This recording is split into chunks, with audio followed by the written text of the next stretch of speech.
மறுபடியும் இதே கொஸ்டின் தான். ம். பேய்க்கும் பிசாசுக்கும் என்ன வித்தியாசம்? அதான் நான் சொன்ன மாரி பேய்ன்றது வந்துட்டு ஒரு முக்தி அடையாத ஒரு சோல். ஆத்மா.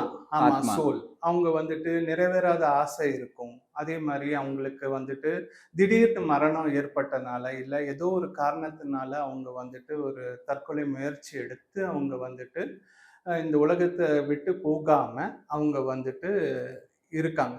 அந்த மாரி இருக்கிறவங்க தான் பேயின்னு சொல்லிட்டு நம்ம சொல்றோம். அது மாரி பூதம்ன்றது வந்துட்டு எப்படின்னா, அவங்க வந்துட்டு ஒரு டெமானிக் ஃபோர்ஸ்.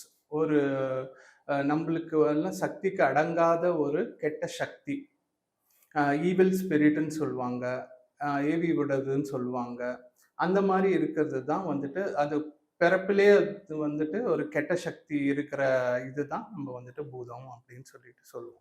ஆ, நீங்க பிசாச பத்தி சொல்லலையே. பூதம் தான் சொல்லிட்டு இருக்கீங்க. அதான் பிசாசும் அதுல தான் வரும். ஓகே. உங்களுக்கு பிசாசு, பூதம், மோகினி, ஆ யக்ஷினிகள் இவங்க எல்லாமே வந்துட்டு இந்த டார்க் ஃபோர்ஸ்ல வருவாங்க. குட்டிச்சாத்தான்.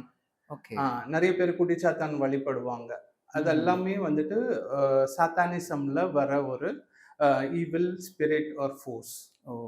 ஏதாச்சும் ஒரு அத பத்தி நம்ம இன்னும் டீட்டெயிலா நம்ம சொல்லுவோம். பொதுவா சொல்றது வந்துட்டு, பேயின்றது வந்துட்டு அது ஒரு துர்மரணமால துர்மரணமானது, நடக்கக்கூடியது. ஆக்சிடென்டல் ஆன ஒரு ஆத்மாவோட சோல் தான் வந்துட்டு பேயின்னு சொல்றது. ஒரு பேய்ங்கிறது. மனிதனோட ஆத்மா தான் நம்ம வந்துட்டு பேயின்னு சொல்றோம்.